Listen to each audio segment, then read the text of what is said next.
2008 թվականից մինչ օրս, այսինքն նախկին 17 տարիների ընթացքում ձեր դեմ ակտիվ քարոզ են տարել, բազմաթիվ ստեր, կեղծիքներ են հնարել, հորինել, տարածել մարդկանց մոլորեցնելու համար։ Իհարկե մենք վերջի տարիներին փաստերով, տեսանյութերով, գրառումներով,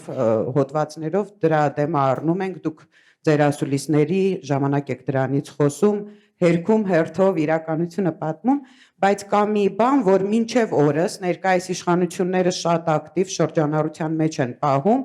այսպես կոչված այդ գործարքը գույք պարտքի դիմաց,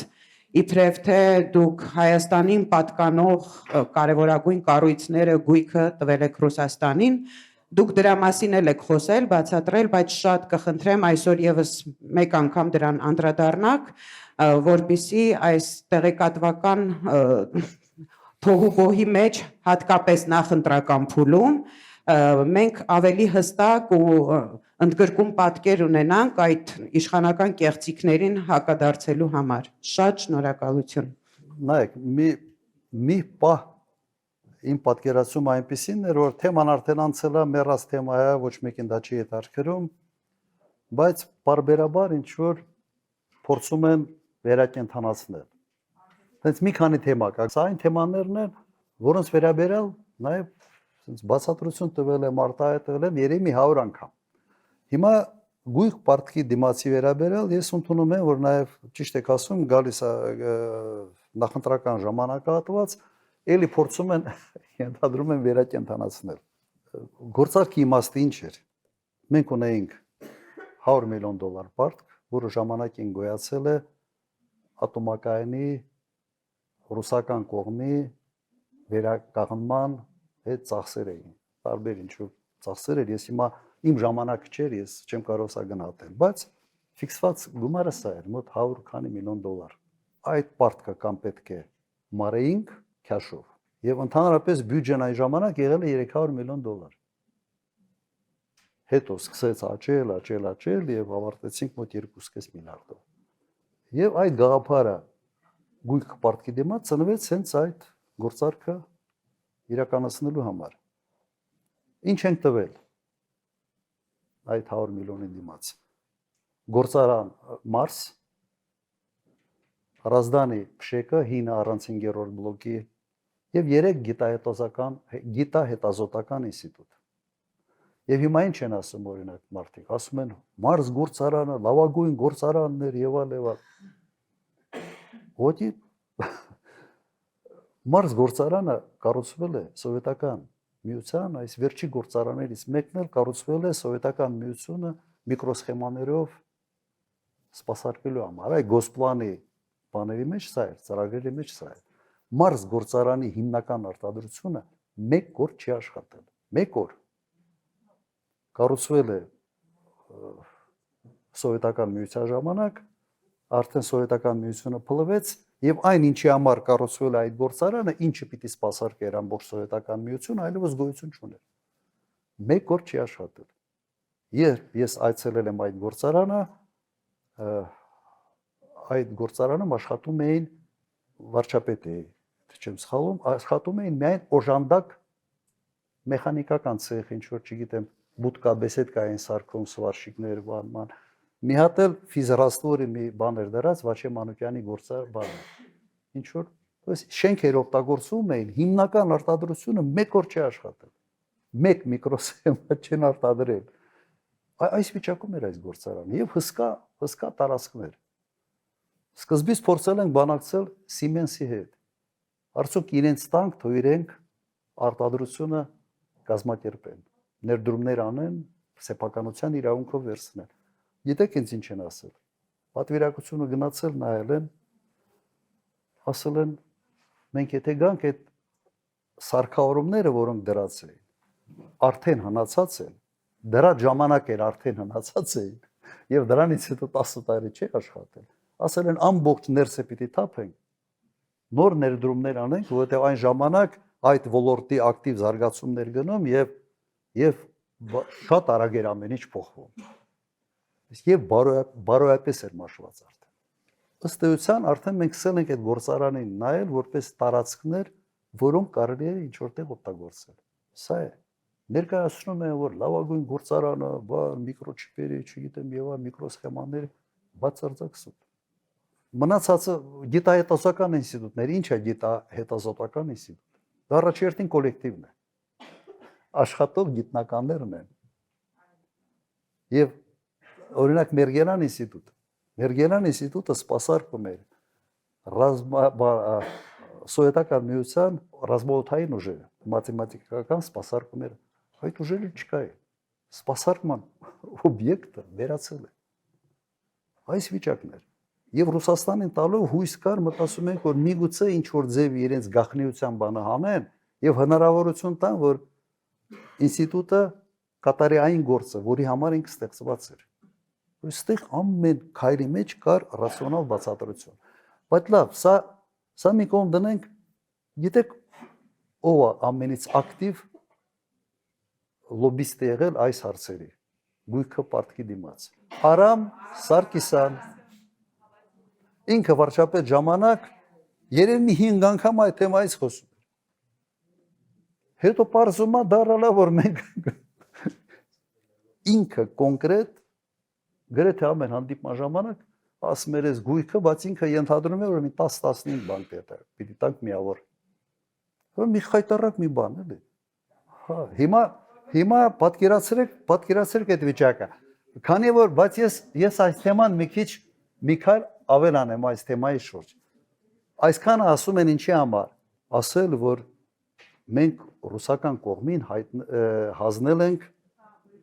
գույքի դիմաց ստրատեգիական նշանակություն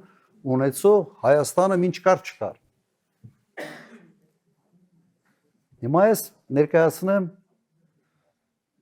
ևս մի քիչ այլ անկյան տակ, թե ինչ կարգի ներդրումային ծրագրեր ենք մենք այն ժամանակ իրականացնում Հայաստանում։ Հայաստանի ամենից չալաղաջ օբյեկտը բիզնեսը եղել է Քաջարանի փխենցամոլիբդենային կոմբինատը։ Վաճառվել է գերմանական Քրոնիմետ ընկերության։ Հիմա այս իշխանության օրոք սեփականատերը դարձել է ռուս գործարար։ Քրոնիմետ ընկերություններ գնել Քաջարանի կոմբինատը։ Հաջորդ օդանավակայան ներդրողը եղել է արգենտինացի եւ շատ լավ իսկապես փայլուն օդանավակայան է սարքել, որից հետո թռիչքների քանակը շեշտակի աճել է։ Ես չէի կարողանում sense դժվարությամբ էի համոզում ավստրիական ընկերություններին, չեխական, այն ժամանակ որ սկսեն թռնել Հայաստան, ասում են օդանավակայանը խայտարակություն է։ Հաջորդը առաջի հյուրանոցները սեփականաշնորհվեցին։ Արմենիա անի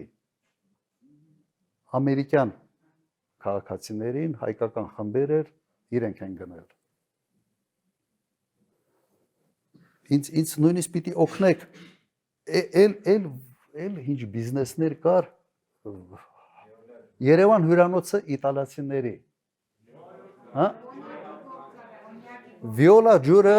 Վիոլա ջուրը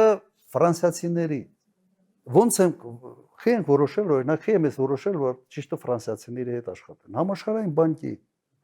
բանկին հարցում ենք արել, ջրի կառավարման, այդ խմելու ջրի կառավարման ամենից լավ փորձը որտեղ է, ասել են գերմանական կամ ֆրանսիական։ Ժակ Շիրակի հետ հանդիպման ժամանակ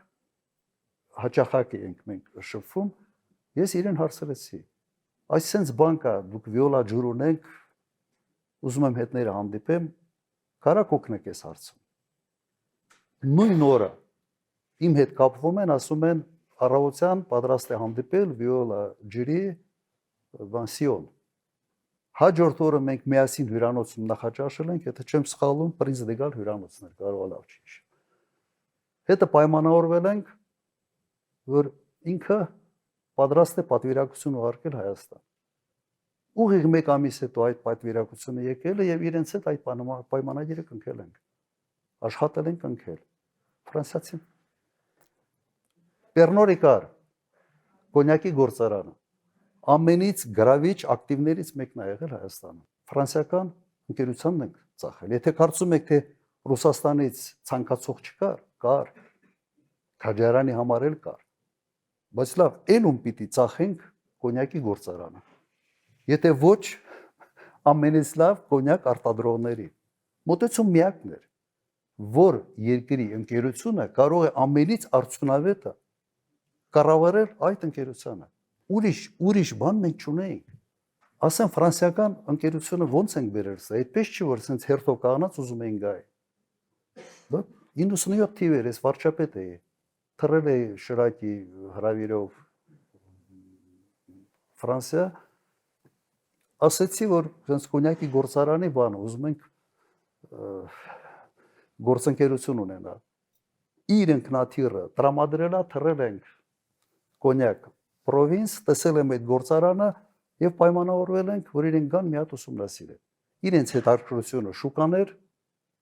մեր հետաքրքրությունը, որ վերջապես ճիշտ հարաբերություններ որակյալ կոնյակ արտադրել,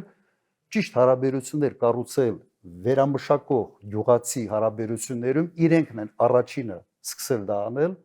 երկարատև կոնտրակտներ, գյուղացուն ֆինանսավորում էին պարատանյութերի համար, տարբեր աշխատանքների համար, ըստ էության վարկավորում էին առանց տոկոսի։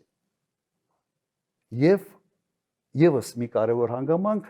այն ժամանակ ֆրանսիացիներին բերենք, որ կոնյակ բառը այս բրենդը օգտագործելու խնդրեմ մենք չունենանք, կարողանանք շրջանցել։ Բոլոր հարցերն այն ժամանակ լուծում ստացել են։ Այս մոտեցումը սա էր։ Ես ձեզ մի քանի առանցքային ամենից մեծ հետաքրքրություն ներկայացնող բիզնեսները պատմեցի ոնց ենք սեփականաշնորհել։ Ռուսալը այն ժամանակ Ռուսալի հետ ալյումինի գործարանը, որտեղ հիմնական ալյումինի արտադրողը իրենք են։ Մեկ բան կար, մեկ բանաձև կար։ Այն երկրից եւ այն ընկերությունը բերել, որը այդ ոլորտում ունի ամենից լավ փորձը։ Այդպես չէր, որ ռուսները չենք ուզում, ուզում են։ Գազպրոմում պիտի տայինք։ Ռուսական գազն է գալիս, հայրուս գազը տուն հետ պիտի անենք։ Ոչ չեմ գնալու Գազպրոմի ինչ որ բանի ինվեստիցիան ավստրալիացիների հետ անել։ Ու հիմա չենք լավ։ Սկզբունքը սա է։ Եվ բոլոր այդ գործարքները միջալուց ասեմ, այդ գործարքների մեջ մի այդ ձախողված գործարք չկա։ Բաշխիչ ցանցերը ձեր կարծիքով ում ենք սեփականաշնորհել։ Չգիտեք, սեփականաշնորհել ենք բրիտանական ընկերության։ Բրիտանական։ Հետո արդեն այդ բրիտանական ընկերությունը, երբ որ կորուստների դեմ պայքարեց, իսկապես լավ աշխատեցին։ Ծախեցին Ռաոյեսին ռուսական։ Իրենք են ծախել վաճառ։ Հիմա նայեք, ես ինչ ցանկ եմ վերում, բաշխիչ ցանցեր, բրիտանական, վիոլա ջուր, ֆրանսիական, կոնյակի գործարան, ֆրանսիացիք, հյուրանոցներ, Ամերիկա, Իտալիա, Զվարթնոց, Արգենտինա, ասենց որ քաջարան գերմանական քրոնիմետ ընկերությունը հայտնի ընկերություն էր։ Եվ ես երբ գնում էի Գերմանիա այցերով, միշտ այդ մարդը կառավարական այդ հանդիպումների ժամանակ գերմանական կողմ իրեն հրավիրում էի։ Եվ այդ մարդը մեզ նաև նվիրեց դեսպանատան շենքը։ Գերմանիայում դեսպանատան շենքը դա քրոնիմետ ընկերության սեփականատերի նվերն էր։ Առանձին ասաբնյակ, ասենց շատ բանը Բերլինի ամենից լավ շրջաններից մեկում։ Զոտի ոսկի հանքը։ Ձեր կարծիքով ում էր սեփականաշնորհվել։ Կանադական մեկ ընկերության, որը այն ժամանակ ոսկու գները շատ ցածր էին, որը աշխատացրեց Զոտի հանքը։ Հիմա Զոտի հանքը պատկանում է ռուսական ընկերության։ Այն ինչ որ արվել է նաև դրսի եվրոպական, կանադական տարբեր երկրների ներդրողների հետ, սրանց իշխանության օրոք, սրանց մի մասը դառան ռուսական սեփականություն։ Հասկանում եք սա, եւ դու այդքանից հետո Ռուսաստանի դեմ այդպիսի քաղաքականություն վարել, Ռուսաստանի աշխարհաքաղաքական դիրքերը թույլատնելու ուղղությամբ, ոքի մոտ այդ կոգնիտիվ դիսոնանսի բանն արա, ինչ է քանում, ինչ է համար։ Լիքը բաներ ասացի, ես տեսա որ դուք չգիտեք դրա մասին։ Բանկային համակարգում քանի բանկ էր այն ժամանակ, դրսի բանկեր, Կոմերցբանկ գերմանական, Լիբանանյան բանկը անուն արդեն չեմ։ Հա, Բիբլոսը եւ մի շարք բանկեր մտան։ Քանի ընկերություններ սկսեցին թռնել Հայաստան։ Ու սա բերել ներկայացնել, որ ասենց մի քանի չաշխատող գործարան ասենց տվել ենք ռուսներին եւ սա ասենց մի դարակազմիկ, մի սխալ էր։ Դա իրականությանը հետ ձեր ասածը ինչ որ առնչություն պիտի ունենա, թե չպիտի ունենա։ Մոտեցում մեկը պիտի լինի։ Քո որոշման մեջ պետք է այդ ռացիոնալ էլեմենտը լինի, որ դու անում ես եւ բացատրում ես ինչի համար եմ սա արել։ Իմիջիալոց այն ժամանակ կար ամերիկյան համասարան, ռուսները այդ բանակցեցին, ասեք մի հատ սլավոնական համասարան դուք բացեք։ Ճիշտ էր, համարում եմ որ ճիշտ էր։